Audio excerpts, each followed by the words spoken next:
da Coram Deo. Essa série, como a gente vem frisando, ela tem por objetivo exaltar uma vida diante de Deus. Coram Deo é uma expressão no latim que significa diante de Deus. Essa frase, ela foi, como é que eu posso dizer, entrou em evidência com todas as forças possíveis no contexto da Reforma Protestante, porque naquele período o que se existia era uma grande divisão entre uma vida religiosa e não religiosa, uma vida supostamente espiritual e uma vida não espiritual do lado de fora da igreja. Essa expressão ela entra no contexto de Reforma Protestante para convidar todo o povo a uma nova consciência de vida espiritual. Ou seja, a minha vida agora não se resume apenas aos meus atos supostamente religiosos dentro da igreja, mas uma vez que eu estou em Cristo Jesus, toda a minha vida está diante de Deus. Esteja eu dentro da igreja num culto, esteja eu trabalhando lá fora, esteja eu no meio de transporte, agora, por causa de Jesus, eu fui conduzido à presença de Deus. Eu não estou mais entrando e saindo, eu estou lá, amém? Então diga assim, diante de Deus. E essa série a gente está buscando trabalhar um acréscimo na sua consciência do que é viver diante de Deus, do que é ter uma vida de exposição à presença. Na primeira parte, na segunda parte dessa série, e caso você não tenha assistido, eu quero te convidar a depois conectar no YouTube e assistir. Na primeira e segunda parte nós falamos muito sobre essa vida, sobre quais são os efeitos dessa exposição à presença. Falamos sobre o que é necessário você deixar de lado, as pedras, as sandálias, as desculpas, para que você tenha uma vida de exposição intensa à presença de Deus. E aquela presença ela te modela, aquela presença provoca algo em você. E hoje nós vamos avançar um pouco mais nesse conhecimento, nessa perspectiva de ensino. Hoje nós vamos falar sobre algo fantástico. Eu quero que você repita algo comigo, diga: a exposição a presença provoca em mim um alinhamento com a missão. Glória a Deus. Então quanto mais eu me exponho à presença, mais eu me alinho com a missão, porque quanto mais eu descubro quem Ele é, quanto mais eu me exponho a quem Ele é, consequentemente Ele revela para mim quem eu sou e por que é que eu fui criado.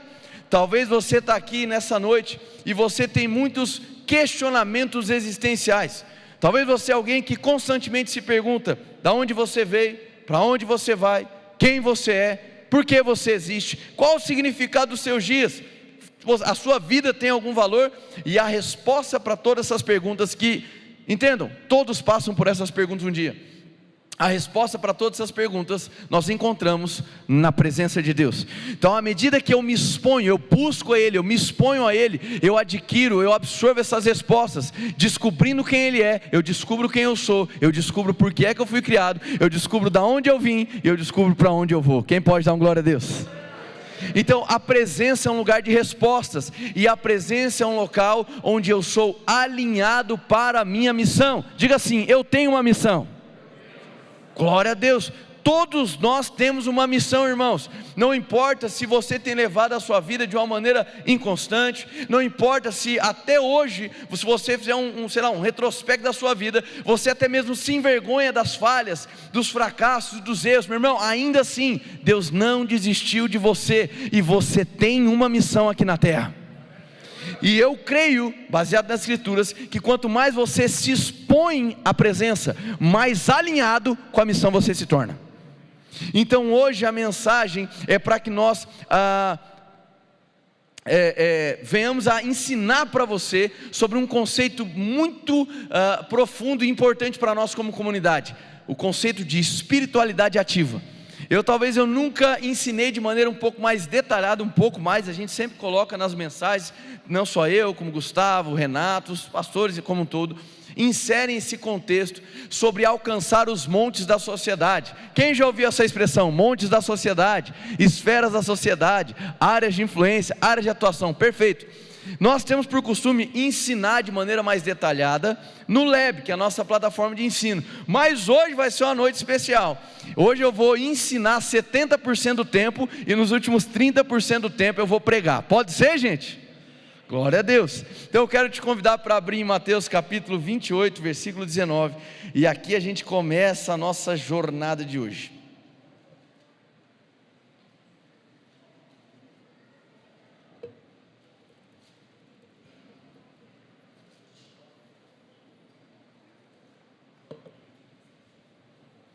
Mateus 28:19 diz assim: portanto, ide e façam discípulos de todas as nações, batizando-os em nome do Pai, do Filho e do Espírito Santo. Olha para cá um instantinho. Esse texto é extremamente conhecido, é o famoso chamado para a grande comissão. É o momento em que Jesus está enviando todo aquele que crê no nome dele para ir por toda a terra, realizando uma obra maravilhosa, anunciando quem ele é e batizando pessoas em nome do Pai, do Filho e do Espírito Santo. Tudo bem até aí? Agora, se nós analisarmos de uma maneira mais ampla o que esse texto quer dizer, eu vou aqui me utilizar da Bíblia Amplificada. Numa Bíblia Amplificada você vai perceber, especialmente em inglês, que o conceito é um pouco mais amplo. Para nós no português, a ideia que dá é faça discípulo, um discípulo, ou seja, faça discípulo de cada nações, no sentido de discipulado um a um. Está errado isso? É claro que não, meu irmão, amém? Isso é o alvo de todo cristão. Mas existe um conceito mais amplo, de discipular nações. Então se a gente pegar uma Bíblia em inglês, por exemplo, vai estar lá, discipling nations, não apenas fazendo discípulos humanos, mas discipulando as nações.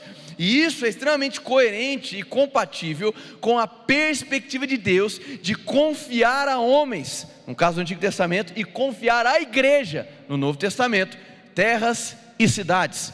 Talvez você se acostumou com uma vida de igreja religiosa, e o que acontecia dentro da igreja, que você talvez conheceu um dia, morria ali dentro, ficava ali dentro, fechado nas quatro paredes, e o que estava acontecendo lá fora é o mundo, pouco importa, o mundo está perdido. Meu irmão, essa não é a nossa perspectiva, porque aqui nós alimentamos um estilo de vida coram Deo, diante de Deus. Então o que eu recebo aqui dentro desse templo, deve ser liberado lá fora, para que haja transformação da sociedade. Tudo bem? Então Deus, Ele compartilha conosco essa missão de liderar uma reforma, uma transformação na terra.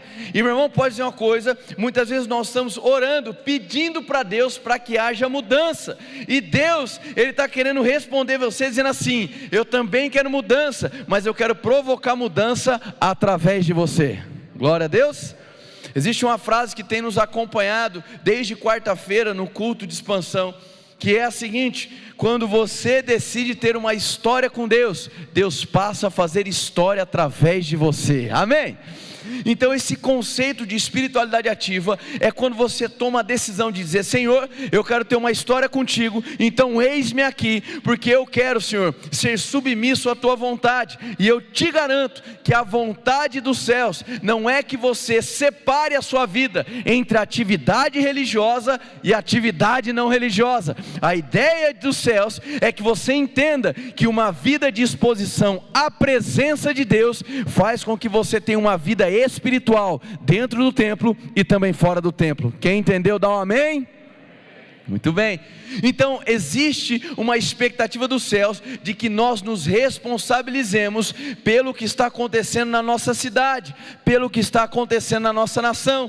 Então a espiritualidade que é desenvolvida aqui dentro desse templo, ela deve ser liberada de maneira ativa na sociedade. Diga assim: eu fui chamado para provocar transformação. Glória a Deus. E aqui, meus irmãos, nós temos o costume de falar sobre montes da sociedade, ou áreas de influência, ou esferas de atuação. É muito comum esse linguajar para nós, e eu quero dizer para vocês que é extremamente comum você ver algumas literaturas, enquanto uns vão dizer que são 7 áreas de influência, vão ter alguns outros que vão dizer que são 8 áreas de influência, alguns se aventuram e dizem até que são 10 áreas de influência. Enfim, cabe a interpretação, eu compreendo. O que nós vamos propor aqui para a igreja hoje é a interpretação e o entendimento sobre 7 áreas fundamentais de influência na área da sociedade, e essas áreas são possíveis de ser identificadas nas escrituras, não somente para esse tempo contemporâneo, mas desde lá do começo da peregrinação do povo de Israel no deserto. Então, meus irmãos, o que eu quero propor para vocês, apresentar para vocês, não é uma teologia nova, amém, igreja? Eu já vi muita gente falar assim: vocês são aquela igreja que ensina a teologia dos 7 montes. Irmão, 7 montes não é uma teologia, é uma estratégia. Diga estratégia. É uma estratégia para que nós consigamos discipular as nações. Glória a Deus. Se eu não identifico as estruturas de poder que operam aqui na terra, eu não consigo provocar um impacto significativo, eu não consigo provocar uma reforma que seja sustentável. E o que tem mais acontecido nos nossos dias são igrejas que celebram grandes festas dentro dos templos, igrejas que têm gigantes conferências, mas que não movem uma palha na sociedade, mas que não liberam uma voz de mudança na sociedade, que não tem provocado transformação real. Muito disso, irmãos, porque infelizmente, dentro da cultura evangélica, da maioria das igrejas no Brasil, o púlpito se tornou um local glamourizado. Então parece que se você não tem um chamado para o púlpito, você é o pior dos crentes. Se você talvez não sonhe em ser um pregador e um pastor, a sensação que dá é que você não tem muito valor. Infelizmente criou-se esse entendimento equivocado de que o púlpito da igreja é o fim da linha, é o troféu que todo mundo tem que alcançar. Irmãos, isso é um grande equívoco e nem bíblico é isso, porque a palavra de Deus nos diz em Efésios 4, uns foram chamados, repete comigo, uns, alguns irmãos foram chamados para apóstolos, profetas, pastores, evangelistas e mestres, e esses que foram chamados para um desses dons ministeriais, eles não são melhores do que aqueles que foram chamados para outras áreas de influência. Deu para entender? Deus é taxativo em dizer no Novo Testamento que Ele não faz acepção de pessoas. Deus não tem filhos prediletos, aleluia. Então não é porque eu sou um pastor e estou ensinando para você que eu sou mais importante para Deus, que eu sou predileto, queridinho de Jesus, amém?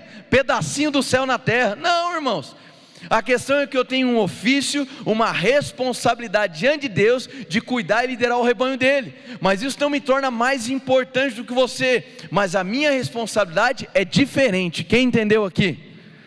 E por muito tempo a igreja criou a igreja, quando eu digo não é essa igreja, mas a igreja como um todo, cultivou essa mentalidade de que espiritual, honroso, santo, bonito, maravilhoso, é apenas chegar aqui, virar um pregador, virar um pastor, alguma coisa assim. E eu não acho que Deus está simplesmente tornando os púlpitos um espaço exclusivista. Eu vejo que Deus está multiplicando púlpitos em cada área da sociedade, amém?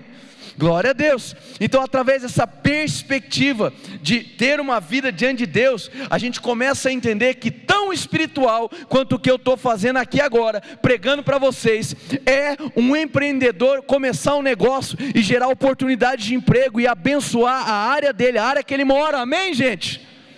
Tão espiritual quanto o que eu estou fazendo aqui é um atleta que foi chamado por Deus para colocar todo o seu potencial para fora em algum esporte específico.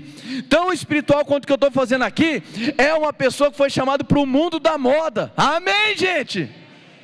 Hoje é noite da gente quebrar todas as vacas sagradas que você carregava.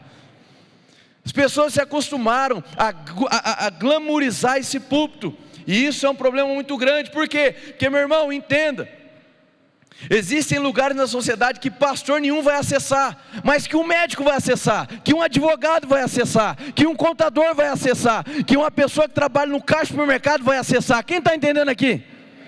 Não tem como esperar que tudo aconteça de um púlpito, porque Deus está multiplicando púlpitos nessa cidade. Eu vou mexer contigo hoje aqui, irmão, amém? E é possível compreender essa perspectiva dos montes, e é o que eu vou ensinar para vocês hoje, de duas maneiras principais. É óbvio, dá para utilizar uma gama de textos muito grandes, para isso faça o lab, amém? Mas hoje eu quero apresentar para vocês duas compreensões sobre os 7 montes. Uma identificando os inimigos. Então, identificando os inimigos de cada área de atuação, eu consigo identificar qual área é. E outra é identificando um tipo de exaltação ao Senhor. Compreendendo a maneira como Deus pode ser exaltado, eu consigo compreender também quais são essas áreas de atuação. Tudo bem? Então agora vai para Deuteronômios capítulo 7, versículo 1.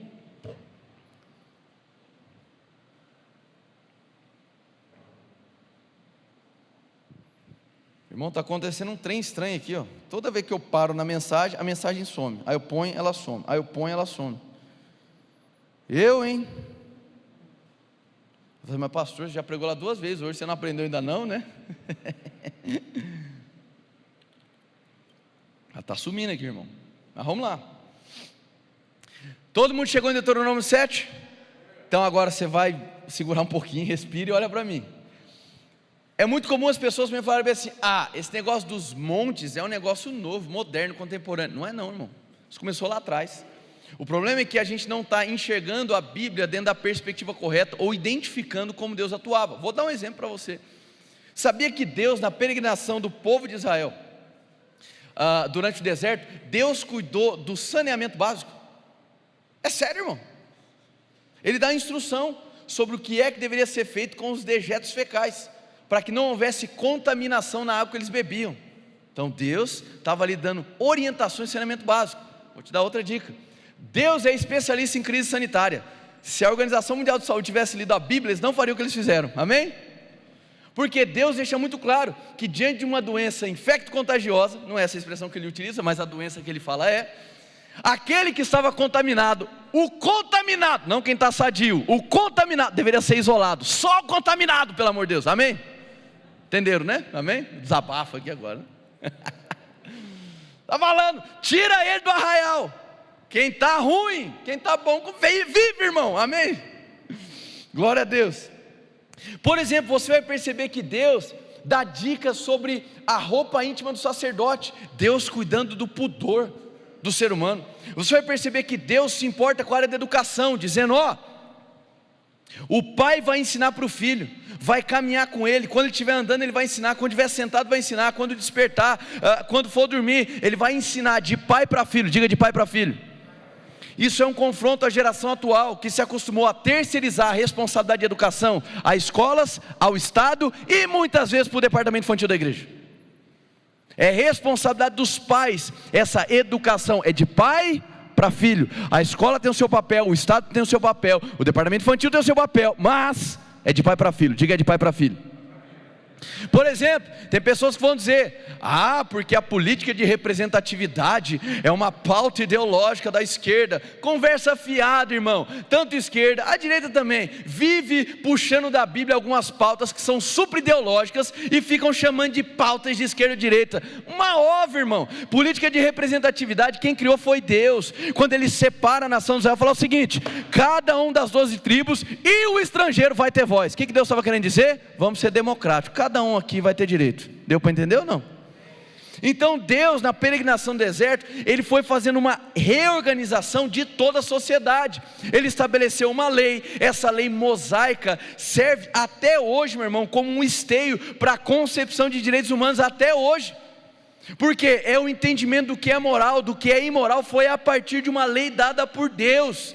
Então o interesse de Deus é transformar você, transformar a sua família e transformar a sociedade. Quem pode dar uma glória a Deus? Amém. Agora nós vamos ler Deuteronômio 7, vamos lá. Aí sumiu de novo, irmão. Deuteronômio capítulo 7, versículo 1. Se você chegou lá, dá glória a Deus. Vamos, já estava lá, né? Já estava lá. Mas gente, espera aí, senão eu vou ter que...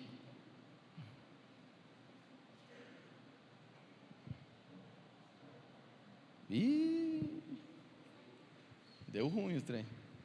Você está em Deus, só eu que não estou, né? É porque eu deixo os textos tudo anotados ali para a gente ganhar tempo. Agora ele está andando sozinho aqui.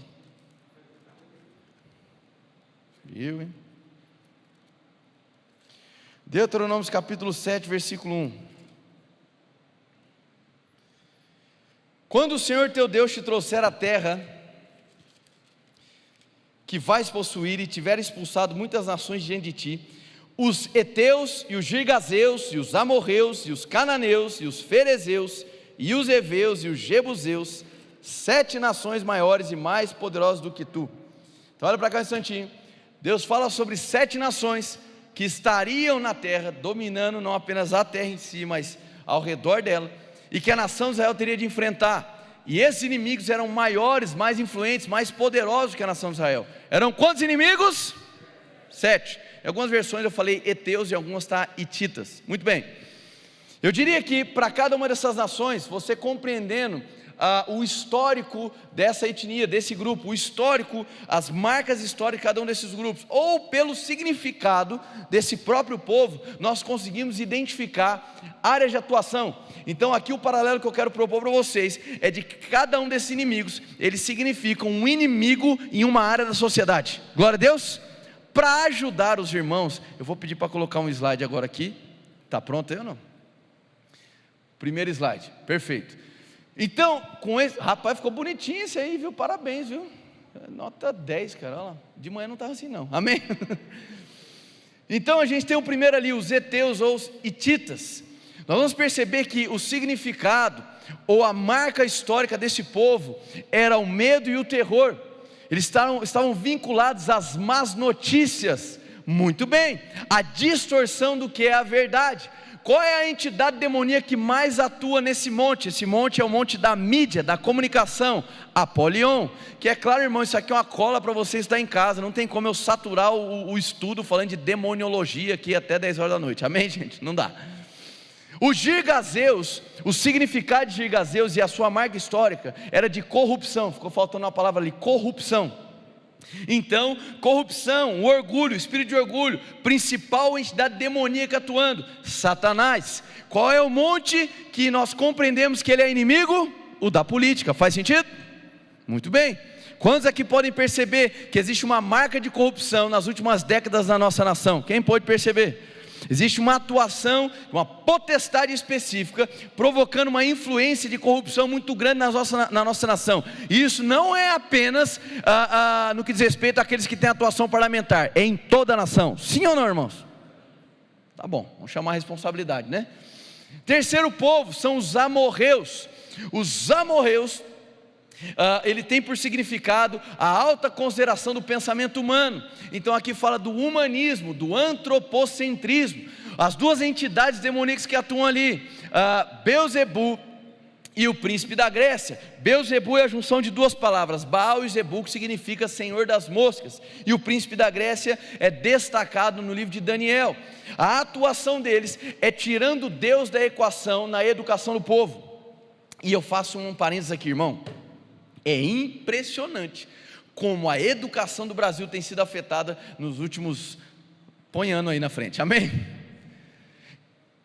Dentre o estudo dos montes da sociedade, eu diria que um dos que mais me chama a atenção, mesmo não sendo a minha área específica, é o da educação. Eu me esmerei a estudar, especialmente ano passado, foram meses e meses e meses de estudo, e o da educação foi o que eu mais li livros, assim, foi o que eu li em maior quantidade, e eu fiquei espantado com a influência. Entende, irmão? Quando eu falo ideológico, não é apenas uma questão de esquerda e direita, eu estou falando mais de Satanás. Quem entendeu agora? A influência satânica para corromper nossas crianças na parte da educação, no processo de literacia, de alfabetização. A maioria das instituições de ensino no Brasil são contaminadas por um viés ideológico absurdo na alfabetização, pelo amor de Deus. Se você parar para analisar e olhar para os nossos hemisférios, direito e esquerdo, você tem um lado que é mais analítico, você tem um lado que é mais criativo. Esse lado mais criativo, hemisfério esquerdo, ele é mais conectado com as experiências de fé, porque ele abre a dimensão, vamos dizer, ele é mais conectado com a abertura da dimensão do sobrenatural, e cada vez mais as bases curriculares da nossa nação, de maneira assim progressiva e cada vez mais degradada, é possível perceber que existe um processo de se aguçar o analítico e suprimir, deixar de lado a parte criativa. Ou seja, é uma iniciativa para que por meio da educação Deus seja tirado da equação da educação de uma criança. Quem entendeu? Então, aqui quando a gente olha aqui para os amorreus, a gente percebe que o intelectualismo, a exaltação da Grécia, você pega ali a Grécia primeiro, segundo, terceiro século, grandes escolas que tiram Deus da equação, que exaltam o prazer humano, o ser feliz à custa de qualquer coisa, muito correlacionado com o pós-modernismo atual. Quando a gente olha aí para as últimas décadas, a influência moderna, o iluminismo francês, o antropocentrismo, ou seja, para que Deus? Eu me resolvo sozinho. Tudo isso é uma influência maligna no monte de educação. Aí eu te pergunto, cadê os professores pedagogos que Deus está levantando de dentro da igreja? A igreja se acostumou, irmão, a ficar sentado no banco, tendo as suas conferências, as suas festas, enquanto o mal está operando lá fora. Meu irmão, entenda, se você tem escutado durante toda a sua vida, venha para a igreja e fuja do mundo. Aqui nessa igreja você vai escutar, venha para a igreja, mas volta para o mundo para fazer alguma coisa. Amém? A gente não fica intimidado com a cultura do mundo. Por quê? Porque nós pertencemos à cultura dos céus. E a cultura dos céus se sobrepõe à cultura do mundo. Eu não estou aqui para liderar uma igreja de medroso, uma igreja de covarde. Ai, meu Deus do céu, eu vou cair. Vai cair nada, irmão. Você vai cair na cabeça do diabo, é isso sim. Liberando os céus na terra. Você foi chamado para isso. E começa com essa perspectiva de corandeu. Não é só o pastor que faz as coisas, é uma igreja ativa que opera em cada área da sociedade. Aí a gente olha para os cananeus. Os cananeus historicamente, eles foram conhecidos historicamente por serem comerciantes. Aqui então fala de um inimigo voltado para a motivação financeira. Quais são os dois extremos equivocados, de motivação financeira? Ganância e o espírito de pobreza. Isso aqui daria 3 mensagens, amém? Qual é o personagem principal, a entidade demoníaca por trás? Mamon. Fato é que o próprio Jesus exalta, que ou você pode servir a um dos dois senhores, ou você serve a Deus, ou você serve a Mamon. O Mamon é essa personificação demoníaca do dinheiro, que atrai o ser humano, que estabelece uma tutoria, ele faz um papel de mentor do ser humano, caso o ser humano não se renda a Deus. Muito bem, essa é a figura da economia, ou do business. Quando a gente olha para os fariseus, o significado da palavra é idolatria. Repete comigo, idolatria. Então aqui a gente tem um inimigo desse outro monte, que é o monte da religião. Agora entenda, quando eu falo sobre o monte da religião, eu não estou falando de religiosidade. Amém, gente? Eu estou falando do monte pelo qual eu fui chamado para atuar. Eu sou uma figura do monte da religião, sou um pastor. Tudo bem, gente? Então aqui no monte da religião, leia-se igreja. Tudo bem? Perfeito, amém. Então a idolatria, a falsa adoração, é um inimigo constante que deve ser confrontado nos dias atuais, sempre foi. Quando a gente olha ali para o sexto povo, os heveus falam de perversão e falsificação do que é original. Qual monte é esse? É o monte da arte e do entretenimento. Qual é a principal entidade demoníaca? Jezabel. Aqui também, você vai ver que alguns escritores chamam esse monte da arte e do entretenimento como o monte da celebração. E esse monte ele é o mais vistoso para a sociedade. Vou te dar um exemplo aqui prático. Recentemente teve uma irmã que ganhou o Big Brother. Foi ou não foi? Aí eu não assisto essas coisas. Mas sabe quem ganhou, irmão? Amém? Sabe ou não sabe? Sabe. A irmã ganhou. E eu lembro, eu vi no Twitter. Eu não gosto, não assisto, mas eu sei. E eu vi que quando ela entrou no Big Brother, ela tinha 3.500 seguidores. Quando ela saiu do Big Brother, 24 milhões. Por que isso? Porque ela foi posicionada como um ícone no monte da celebração. Todas as atenções, todos os holofotes convergem para você. Faz sentido ou não? Você pode perceber. Você vai pegar, por exemplo, assim, recentemente, cancelaram a conta do homem, coitado, do ex-presidente dos Estados Unidos, Donald Trump. O homem, em termos naturais, mais importante da face da terra, sim ou não? Responsável pelo maior poder bélico do mundo. Legal? Ele tinha milhões de seguidores no Twitter. Perfeito? Aí pega um Justin Bieber, pega a Beyoncé, o triplo, 10 vezes mais. Pega o adulto Ney, menino Neymar, aleluia. Eu gosto dele, irmão, eu oro por ele, amém? Eu oro por ele, eu acho ele 10, amém? Adulto Ney, virou homem, amém? Aleluia. Ai, meu Deus do céu. Vai lá ver, o triplo que o cara mais importante da terra. Por quê? É um monte da celebração. É um esportista, é um artista, ele é super exaltado, rapidamente converge os olhares. Por que é que você acha que a agenda ideológica passa pelos atores e atrizes? Amém? Porque eles são ícones, eles atraem atenção, eles convergem a atenção para si mesmos.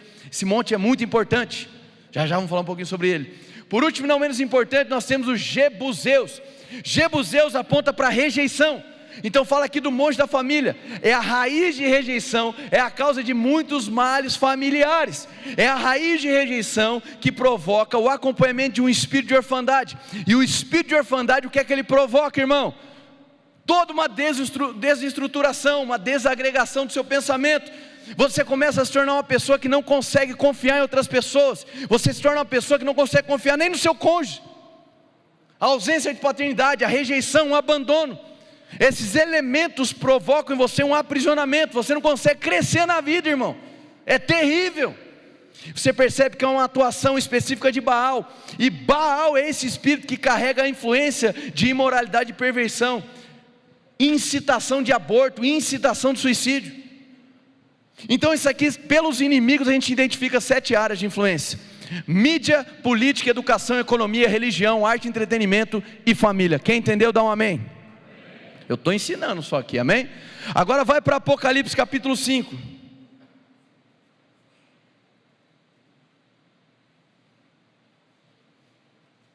Vamos ver aqui.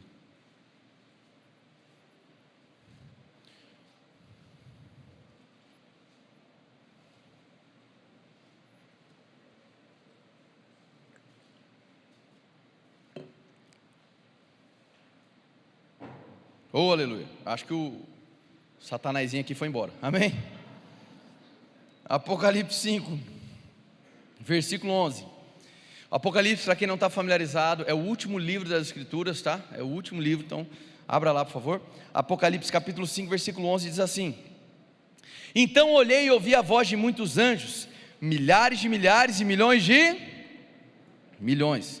Eles rodeavam o trono, bem como os seres viventes e os anciãos, e cantavam em alta voz: digno é o Cordeiro que foi morto de receber poder, riqueza, sabedoria, força, honra, glória e...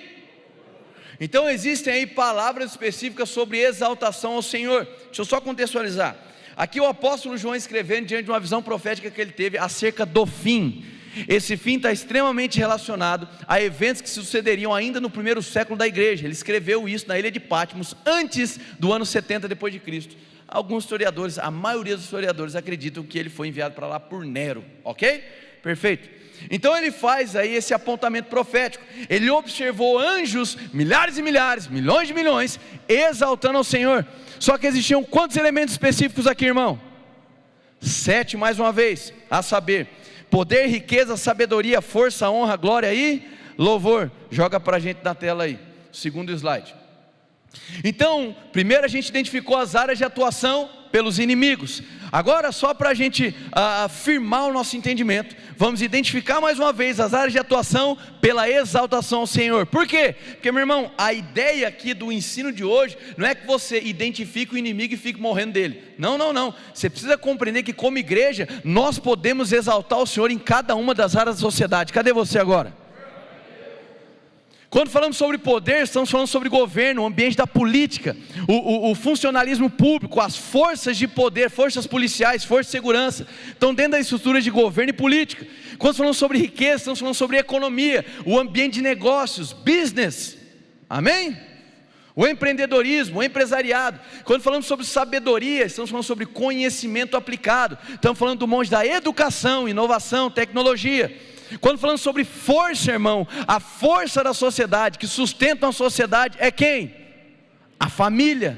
Será que é? Irmão, até Aristóteles no seu livro sobre a política, ele fala sobre isso, que a família é a partícula fundamental da sociedade. Até Aristóteles, meu filho. Família vem antes do Estado, família vem antes da igreja. Então nunca aceite que o Estado tenta regular o que é o que não é família, porque quem define família foi quem criou, Deus. E que bom que está gravado, amém? Então, a força da sociedade, família, relações de honra, seja no cristianismo, seja em outras religiões, a relação de honra, ela se contrapõe à relação de idolatria ou de falsa adoração. Então fala do monte da religião. A glória fala de algo que é visto, da presença ou do poder de Deus, de maneira visível e tangível. Então aqui a gente associa com um monte da celebração ou da arte do entretenimento, aquilo que é visto, que é vistoso, que atrai. E por último, não menos importante, o louvor nós associamos à mídia. Louvor é o elogio, aquilo que se comunica. Então, se existem 7 inimigos em cada uma das áreas da sociedade, eu quero dizer para você que existem também 7 maneiras de nós exaltarmos ao Senhor em cada uma das áreas da sociedade. E eu vou ser bem sério. Talvez você fale assim: mas pastor, mas como assim? Eu vou ser bem sério. Desde quando a gente fundou esse ministério, eu tenho uma indignação muito grande, e o nosso trabalho é convergir a indignação em algo frutífero para a sociedade. Vou dar um exemplo. Quantos se lembram aqui daquela exposição que teve, acho que no Sul, que botaram uns cabras pelados lá e levaram a escola de criança e tocaram nos cabras pelados? Você lembra disso ou não? Foi uns 3 anos isso aí, eu acho. Levaram lá, irmão. Pô, palhaçada, é ou não é? Palhaçada, irmão. Quer ficar pelado, fica. Mas pô, quer levar criança? Absurdo. Aí as igrejas, desceu a lenha, com razão ou não? É claro, irmão, devia ser atentado ao pudor, assédio, sei lá, devia ser preso todo mundo. Ok, perfeito, a igreja desceu a marreta, mas eu te pergunto, o que é que a igreja tem produzido de arte? Qual foi o último evento de artes plásticas promovido por uma inspiração dos céus? Cadê? Tem, aí os peladão assumem a conta. A igreja se acostumou a criticar, mas produz muito pouco. A igreja se acostumou a falar mal daquilo que é ruim mesmo, mas a igreja ela apenas se ambientou, virou profissional de fazer conferência. Nenhum problema, em breve teremos a nossa, amém? Mas não dá para resumir a ação de igreja, ou o pico, o ápice da igreja numa conferência. Não, irmão, o ápice de uma igreja é quando ela começa a liberar a voz dos céus lá fora. Amém? Então assim, eu fico meio indignado com essas coisas. Aí vai lá, os crentes, eu fico louco, irmão. Agora nós temos a maior bancada evangélica. Grandes coisas, irmão. O que adianta a bancada evangélica se a igreja não se compromete com as pautas importantes na cidade? Interessa, não interessa. Não adianta, tem a maior bancada evangélica. Adianta bancada evangélica para votar projeto de crente? Não, irmão, eu não quero um parlamentar para legislar em favor da minha igreja. Eu quero um parlamentar que vai pensar na nação, vai pensar na cidade, vai pensar no estado. Vai virar uma junta denominacional agora no Congresso? Então, e tudo joga a responsabilidade porque acontece em Brasília. Irmão, o que atua de corrupção não atua só em Brasília não. Muitas vezes atua dentro da sua própria casa, sim ou não? Então eu vejo que é um tempo da igreja começar a se posicionar de maneira diferente. Um dos nossos projetos que o CRI Inspire vai financiar é a construção de uma escola para criança e adolescente. Por quê? Porque a gente quer abalar as estruturas da educação. Não é para ser a melhor, é para que através de nós, e tem outros bons exemplos, graças a Deus por isso, amém? Nós possamos provocar uma onda de inspiração. Vai ficar só o que, irmão? Toda vez achando que o salvador da sua pátria é um presidente, é um governador, é um prefeito. Toda vez, a gente se acostumou a dar desculpa e reclamar, enquanto que Deus está nos convidando para estabelecer e cumprir a agenda dos céus aqui na terra. Qual é a área de atuação que Deus chamou? Aonde você está inserido hoje? Você está na universidade? Você está no comércio? Você está no ambiente da política? Você é um artista? Meu irmão, e aí? Que tal alinhar os seus anseios com a agenda dos céus? Isso é uma vida corandeu. Mas como é que eu atuo nesse mundo da sociedade? Pronto, aí aqui eu exalto dois autores aqui agora. Um deles a gente tem livro ali. Tem um autor chamado Johnny Inlow, tive a oportunidade de conhecer. E o segundo autor chamado Lance Wallnau. Para mim é um dos caras mais fantásticos. Atua de maneira muito forte lá nos Estados Unidos. Lance Wallnau e Johnny Inlow. Perfeito. E eles destacam aí 4 maneiras de se atuar nos montes da sociedade. Vou dar um exemplo aqui. Quais são essas 4 atuações? Primeira, protagonista. Diga protagonista. Segundo, intercessor. Vai lá. Terceiro, conselheiro. Quarto, investidor. 4 maneiras de se atuar. 4 maneiras: protagonista, intercessor, conselheiro e investidor. Meu irmão, entenda, esses montes da sociedade fazem parte da nossa vida, direto ou indiretamente, não tem como, concorda ou não? Talvez você foi chamado para o monte do empreendedorismo, talvez você não foi, mas meu irmão, não tem jeito, você é um trabalhador. De alguma maneira, a área do business vai te influenciar em algum momento, sim ou não? Perfeito. Vou dar o meu exemplo agora, tá? Eu fui chamado como um protagonista do mundo da religião. Estou aqui, irmão, ó, pastoreando igrejas pelo Brasil, aleluia, curtindo a vida doidado, amém? Eu amo minha vida, irmão, amo. Muito bem, esse é o meu chamado primário. Eu sou um protagonista nessa esfera. Eu atuo dentro de um ofício ministerial. Mas se você me perguntar, mas pastor, você atua em algum outro monte? Atuo, irmão, eu tenho um chamado para o monte da política. Pastor, pelo amor de Deus, eu não vou ver seu santinho ano que vem não, né? Não, você nunca vai ver isso, amém? Graças a Deus, não vai ver não.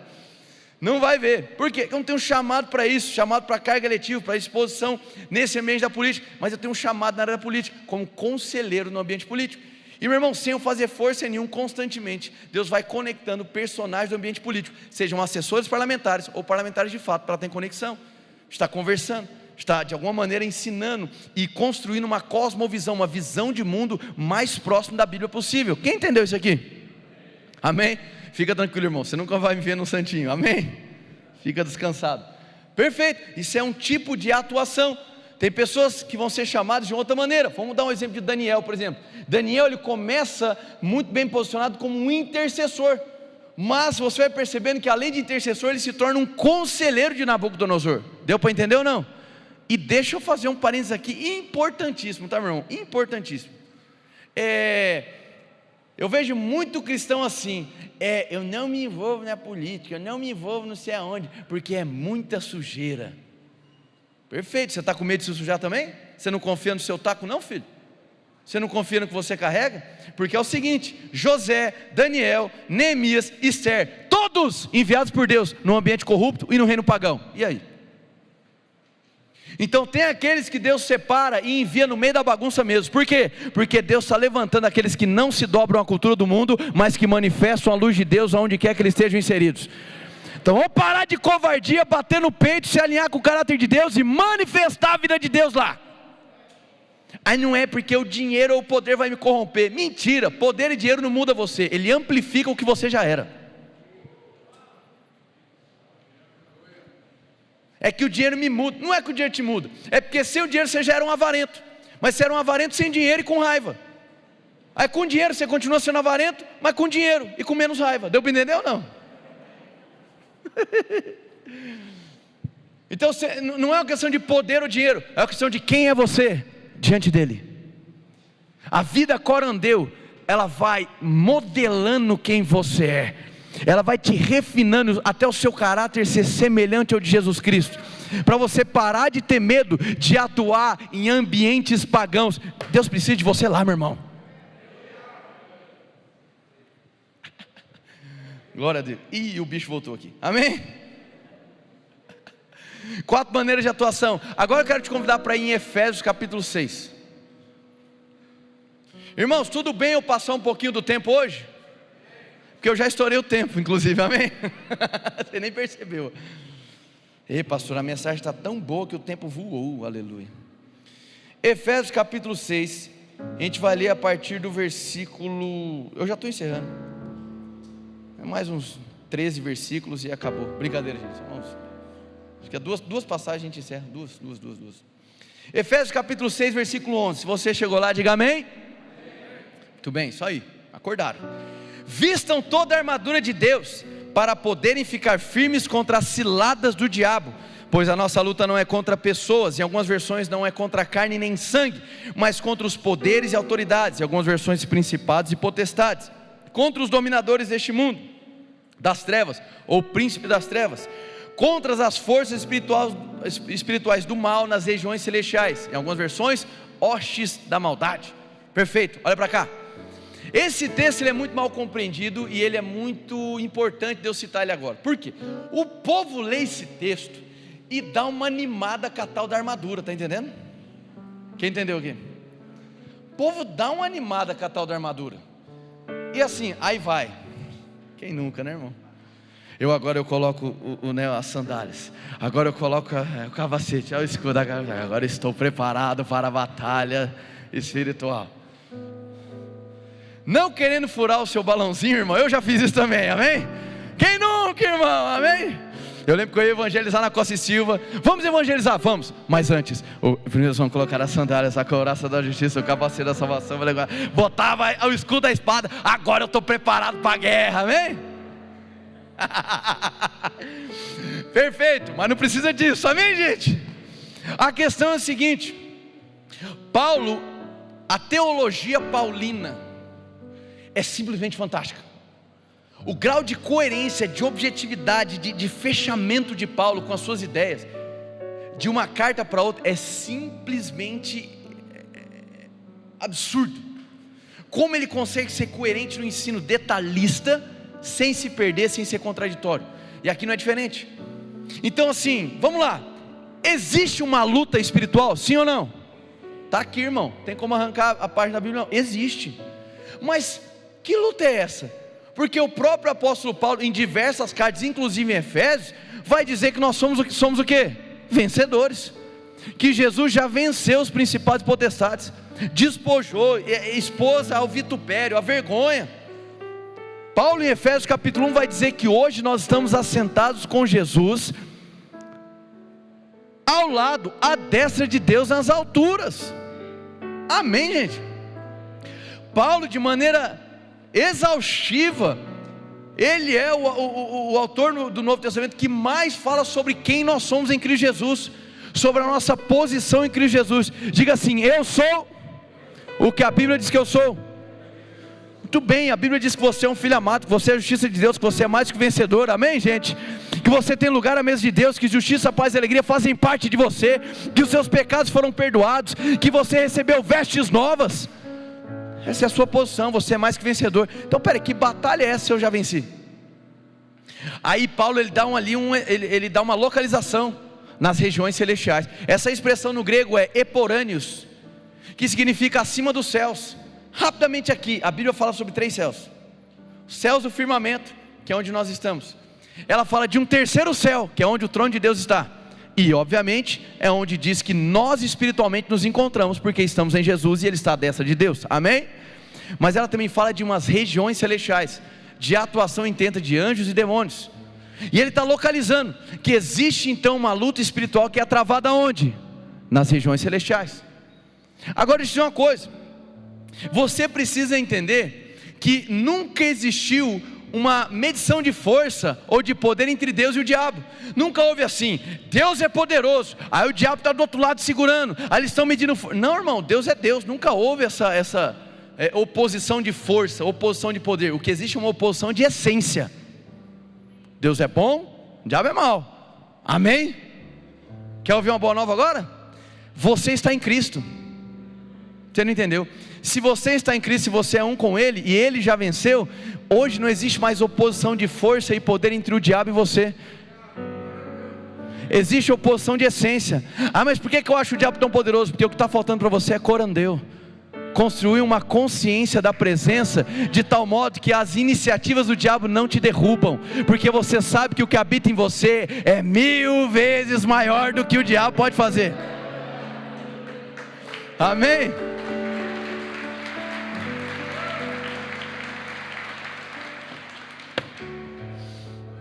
Ele diz para ficar atento contra as ciladas do diabo. Essa expressão ciladas no grego é a palavra metodeia, método. Falou, fica atento ao método do diabo. Aí Paulo começa a fazer um paralelo com a figura de um guarda romano. Ele está olhando para o guarda e ele começa a fazer um paralelo espiritual. Vai falar do que eles vestem nos pés, vai falar da couraça, vai falar do capacete, vai falar da espada, vai falar do escudo. Só que o crente, o bonito, em vez de se apegar com a substância, ele se pega com o adereço. Em vez dele entender que está falando de salvação, de fé, de justiça, do evangelho, o que ele pega? Capacete, escudo e espada. Aí eu vou pegar minha machada ungida, eu vou dar na cabeça do diabo. Vou botar o copo de água lá e ninguém me segura. Eu tenho a rosa ungida aqui, acabou-se para o Satanás. Não, irmão, você já venceu em Cristo Jesus. Aí ele dá outro detalhe, porque a vossa luta não é contra a carne nem... Por que ele fala isso? Porque, meu irmão, vamos lá, antes do versículo 10, 11 e 12, qual que vem? 1, 2, 3, 4, até o 9, não é? Então, a gente não pode tirar o texto do seu contexto. Qual é o contexto que Paulo está falando? Efésios capítulo 5, ele fala sobre uma vida de adoração. Efésios capítulo 6, ele vai falar do 1 ao 9, sabe sobre o quê? Relação entre pai e filho, filho e pai, senhor e servo, servo e senhor, patrão e funcionário. Por quê, irmão? Adivinha quais são as áreas que você tem mais conflito na sua vida? Família e trabalho. Nossa, pastor, agora você falou profundo. É ali mesmo, é ali mesmo. Só que o que Paulo está querendo dizer, ó, vai ter essas relações, está antecipando, vai ter conflito, mas presta atenção, sua luta não é contra o ser humano. Eu sei que o ser humano vai te injuriar em alguns momentos, vai te decepcionar, vai te frustrar, ok, mas não é contra ele. Olha com olhos espirituais, observa a influência que opera atrás dele. Então vamos lá? Se espiritualmente falando, a minha posição já está definida, eu estou em Cristo Jesus, eu não estou mais batalhando por força e poder com o diabo, porque eu já sou mais que vencedor. As batalhas que eu tenho em vida, eu não batalho para vencer, eu batalho a partir da vitória. Então essa luta espiritual diz respeito a uma influência que é liberada, uma influência demoníaca, que atua nas regiões celestiais e alcança aqui a terra. Aí vamos lá, irmão, a gente acabou de falar sobre 7 inimigos que atuam nos montes da sociedade. Então quando a igreja se posiciona em exaltação ao Senhor, liberando os céus na terra, qual é o alvo principal? Destronar a influência dessas potestades. Percebe como é um absurdo a igreja querer terceirizar a responsabilidade da corrupção apenas ao que acontece em Brasília? Não, irmão, a igreja tem que bater no peito e falar assim: o compromisso de destronar a potestade de corrupção é um compromisso meu também.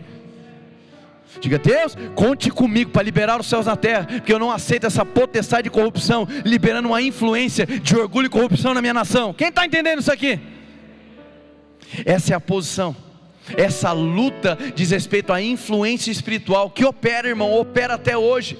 E o nosso papel nesse alcance dos bons da sociedade é alcançar, é tocar, é chacoalhar as estruturas da sociedade. Agora entenda: alcançar os bons da sociedade não é dominar, irmão, e achar que todo mundo tem que ser evangélico. Quem está entendendo? Ai, Deus, eu achava que Deus era evangélico. Deus não é evangélico, irmão. Você sabia disso? Pastor, agora você me frustrou, achei que Deus tinha concluído bases, amém? Não, Deus não é evangélico, Deus é Deus. Você achava o quê? Que quanto mais evangélico na nação, mais o mundo ia ser cor-de-rosa? Então, os dados não dizem isso. Nunca se teve tanto evangelho na nação, e eu sou um, tá? Mas nunca se teve tanto, e nunca teve tanto crime, nunca teve tanto tráfico, nunca teve tanta droga. Por quê? A conta não está fechando, porque infelizmente a cosmovisão está errada, a mentalidade está errada. Não basta ser evangélico, meu irmão, não basta você frequentar uma igreja, você precisa entender qual é a missão de ser igreja aqui na terra. Por isso que quanto mais você se expõe à presença, mais você se alinha com a missão. Quem pode dar uma glória a Deus por isso? Nós precisamos da presença, porque ela é quem nos puxa para a nossa missão, ela é quem dá significado para as nossas vidas. Então entenda, comece a se posicionar na área de influência que Deus te chamou. Aonde Deus te inseriu? Pare de glamorizar o púlpito. Se você foi chamado para o ministério, glória a Deus, irmão, te vejo na frente, amém? Mas que tal você começar a abraçar aquilo que Deus confiou na sua mão, a habilidade que Deus te deu, o talento que Ele te deu, aonde Ele te inseriu? Que tal você parar de reclamar da sua cidade, do seu local de trabalho, da sua família, e começa a manifestar os céus no lugar onde você se encontra? Deixa eu fechar a mensagem, vai para Isaías capítulo 61.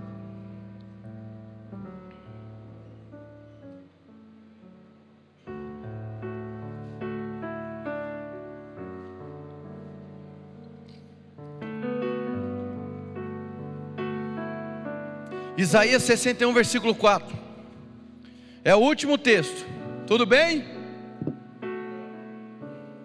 Pastor, você está bravo? Não estou não, irmão.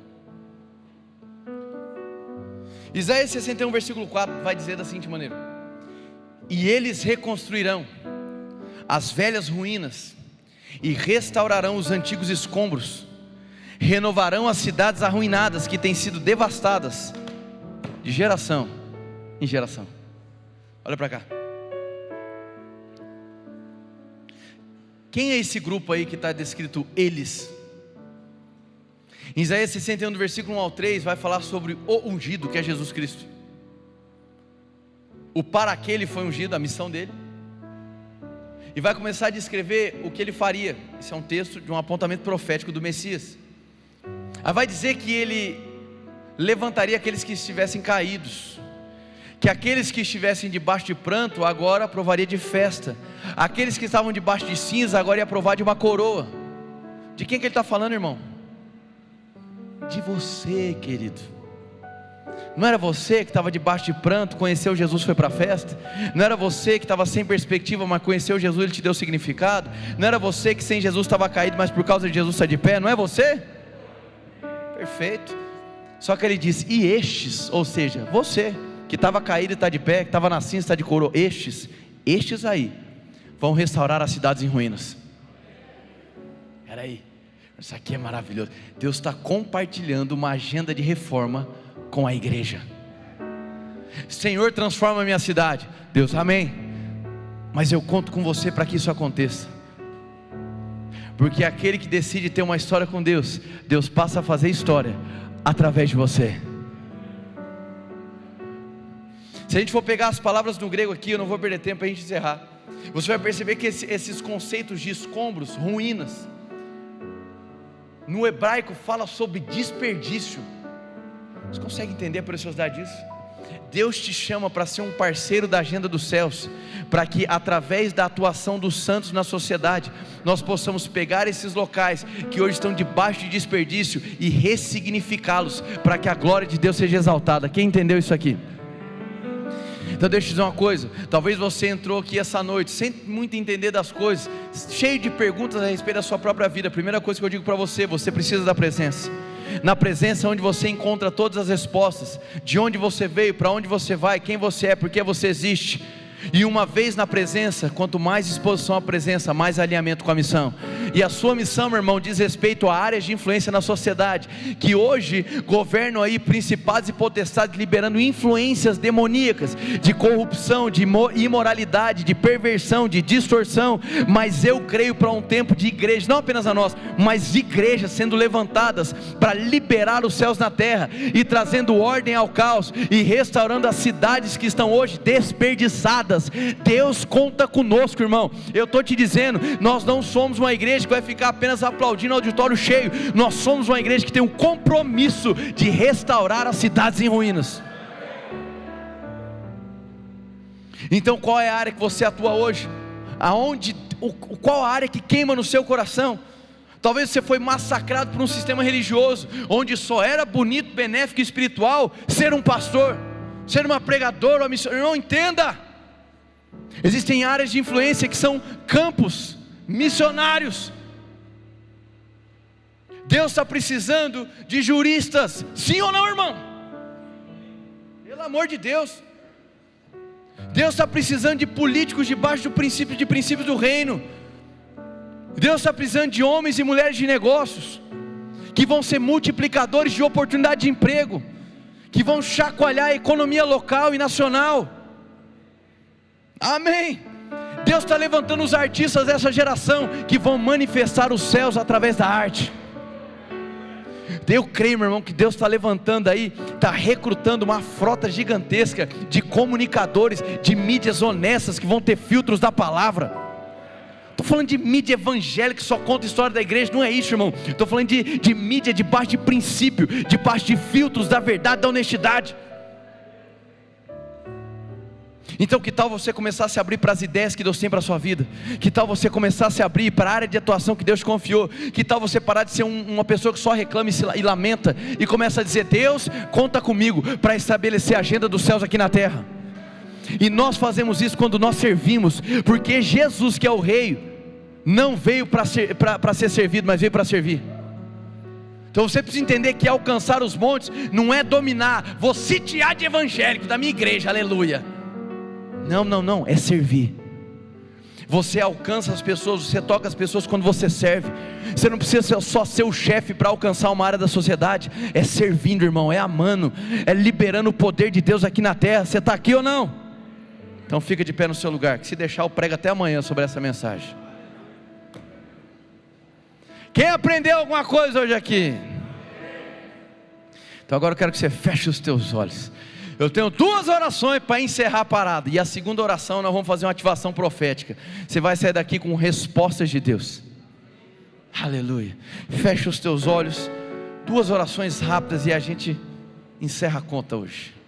Que domingo espetacular. Que domingo espetacular, meu Deus. Eu quero que você fique de olhos fechados agora. É um momento de cumplicidade, irmão. Não é um momento de curiosidade, cumplicidade. Feche seus olhos, porque eu sei que pessoas estão aqui e ouviram talvez pela primeira vez, ou há muito tempo não escutavam sobre Jesus dessa maneira, de que Jesus se importava com elas. E sim, Jesus se importa contigo. E não importa como você entrou aqui essa noite, importa você conhecer Jesus. Eu não estou aqui para apresentar uma religião, eu não sei fazer isso. Só sei apresentar a pessoa mais apaixonante que pisou nessa terra, Jesus Cristo. E todo esse senso de missão, o cumprir uma missão, ele só passa a fazer sentido depois que você conhece Jesus. Então se você está aqui essa noite e você deseja entregar o seu coração para Jesus, isso aqui não é um convite para virar membro da Edres, isso aqui não é um convite para você assumir uma nova religião, isso é um convite para você abrir o seu coração para Jesus passar a morar nele. É a possibilidade de uma nova história. Então se você está aqui hoje e deseja conhecer Jesus, deseja ter um encontro com Ele, eu quero poder orar por você. Se você está aqui essa noite e deseja conhecer Jesus, eu quero que você levante bem alta a mão do seu lugar, porque eu quero orar por você. Se você deseja hoje, glória a Deus, glória a Deus. Quantos mais hoje desejam conhecer Jesus? Glória a Deus, glória a Deus, glória a Deus, isso aí. Quantos mais querem hoje conhecer Jesus, entregar o seu coração para Ele? Levanta bem alto a sua mão, fica com a mão levantada, fica com a mão levantada. Glória a Deus. Eu quero estender esse convite para você que porventura, tendo conhecido a Ele, se afastou, meu irmão. Hoje à noite voltar. Se você está aqui, estava distante, mas quer se reconciliar com Ele, levante sua mão também. Essa oração é para você também. Chega de ficar longe, glória a Deus, é isso aí. Olha os corajosos se levantando, é isso aí, glória a Deus, isso aí. Quantos mais aqui querem conhecer Jesus ou voltar para Ele, hoje à noite? Aleluia, glória a Deus. Eu vejo outra mão lá, glória a Deus. Todos vocês que levantaram as suas mãos, eu quero poder orar por vocês, quero ter a honra de orar por vocês. Então vocês que ergueram as suas mãos, quero convidar para sair do seu lugar e vir aqui à frente, que eu quero fazer essa oração para vocês. Pode ser? Sai do seu lugar, pode vir aqui. A igreja pode começar a aplaudir essas pessoas. Pode vir aqui, pode vir aqui. Fica aqui de frente para mim. Vai aplaudindo aí, ó, vai aplaudindo aí. É isso aí, ó. Glória a Deus. Pode vir aqui. Quem está feliz por essas vidas aqui, irmãos? Isso aqui é maravilhoso, é por isso que a gente está aqui. Então eu quero que você estenda a sua mão para cá agora, comece a orar por esses irmãos. E vocês que vieram aqui à frente, de olhos fechados, de maneira muito simples, eu quero que vocês que vieram aqui à frente repitam comigo, diga: Jesus, eu entrego hoje o meu coração nas tuas mãos. Diga: muito obrigado por não desistir de mim e estender a sua mão, que não me acusa, mas me dá uma nova chance.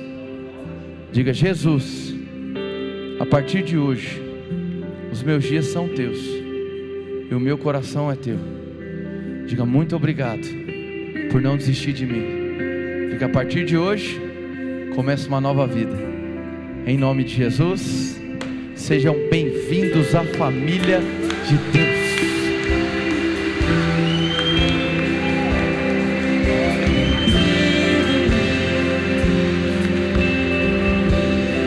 A nossa equipe vai abordar vocês rapidinho. Quem está feliz por essas pessoas? Agora eu vou encerrar a conta aqui, meu filho. Fecha os teus olhos. Ah, pastor, para que fechar tantos olhos? Estou te ajudando a não ter distração. De olhos fechados, irmãos, eu vou liberar algumas orientações do Espírito. Eu quero que você deixe suas mãos como quem está recebendo um presente agora. E muitos aqui, centenas e centenas, vão ter experiências proféticas hoje aqui. Você vai ficar de olhos fechados. Eu vou dar essas especificações e depois a banda vai começar a ministrar e você vai perceber que você vai começar a provar dessas manifestações. Fique bem atento. Se você tem um chamado para o ambiente da política, da área de governo e política, você vai perceber que vai descer sobre você como se fosse um capacete, invisível, mas real. Você vai perceber como se alguém tivesse colocando a mão sobre a sua cabeça. Você vai provar dessa manifestação espiritual. Calma, ainda não, mas só guarda a orientação. Se você tem um chamado para o ambiente de negócios, mundo do empreendedorismo, você é um businessman, uma businesswoman, sei lá, você foi chamado para a área da economia, você vai ter uma manifestação no seu braço direito, uma espécie de uma queimação, um formigamento. Perceber que vai começar a queimar em você o seu braço direito. Ainda não, só guarda a orientação. Se você tem um chamado para a área da educação, você vai perceber o seu braço esquerdo. Quando a música começar a tocar, você vai perceber que seu braço esquerdo vai começar a queimar ou formigar. Muito bem? Se você foi chamado para a área da mídia ou comunicação, você vai perceber os seus 2 pés até a altura dos seus joelhos queimando ou formigando. Vai começar uma manifestação específica do Espírito. Isso é Deus respondendo algo para você. Se você foi chamado para a área de família, para as pautas, causas familiares, seja elas quais forem, você vai perceber que algo no seu peito vai começar a queimar, a arder, como se tivesse algo apertando, mas não é um aperto ruim, é um aperto que gera refrigério ao mesmo tempo. Você vai perceber essa manifestação em você quando a música começar a tocar. Se você é da área da arte do entretenimento, vai brotar em você um riso novo, um riso, uma gargalhada nova que você não deu ainda. O Espírito se movendo e trazendo um riso novo para você. Se você é da área, ou foi chamado para a igreja, para o monte da igreja, um pastor, um profeta, um evangelista, um pregador, um missionário, vai brotar em você um choro diferente, um choro que talvez há muito tempo você não tinha. Cada uma dessas áreas com um endereço específico. Algumas pessoas já começaram a provar. Eu vou contar até 3. Quando eu terminar o 3, a música vai subir com força. Não é uma questão musical, só estou trazendo a orientação que Deus me deu. Mas a música vai subir e um vento vai ser soprado aqui essa noite, um vento de resposta, e essas manifestações específicas vão começar a atingir você, conforme eu falei. 1, 2, 3. Espírito Santo, se mova livremente. Mais. Aumenta a intensidade da sua presença entre nós. Jesus, toda a terra estremece, os joelhos se dobram, os anjos se curvam. Jesus, não há nome mais doce, não há nome mais santo, não há nome mais digno, não há Jesus. Toda a terra estremece, os joelhos se dobram. Vem, Espírito Santo, e se mova livremente pelo seu povo.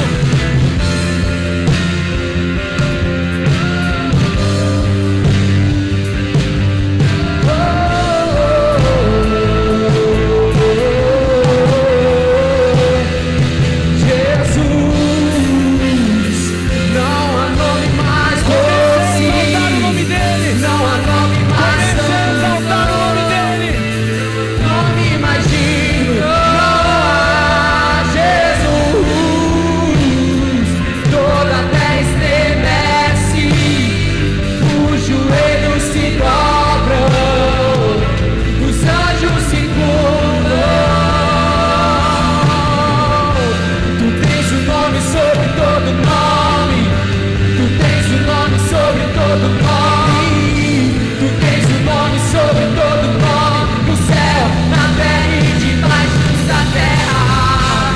Tens o nome sobre todo nome, tens o nome sobre todo Se você está provando dessas manifestações, levanta bem alto a sua mão. Se você está percebendo essas reações, olha aí, oh glória a Deus, olha lá atrás, olha lá. Quantos podem dar um glória a Deus bem forte? Porque Ele é real e Ele responde. Senhor, nós queremos te agradecer. Muito obrigado, Senhor, pelo sacrifício de Jesus, de nos apresentar diante da sua presença. Pai, nós estamos aqui para reafirmar uma vez mais o nosso compromisso de exposição à presença. Quanto mais presença, mais alinhamento com a sua missão. Em nome de Jesus, Pai, nós queremos te agradecer. Dá um glória a Deus bem forte a Ele.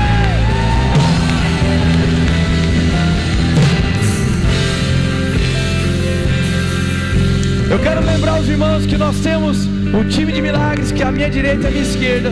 Eles entraram aqui essa noite, irmão, sensíveis no Espírito, para orar por você que porventura entrou com algum tipo de dor, enfermidade ou algum pedido de oração específico, amém? Eu vou encerrar o culto agora, eles estão aqui para servir. Eu quero agradecer a todos que ficaram um pouco mais. A gente busca ser bem restrito no nosso horário. Hoje foi uma noite nova de apresentar o Clean Spirit, noite de ceia também. Então eu quero agradecer os irmãos pela honra de ficar até o final, amém, gente?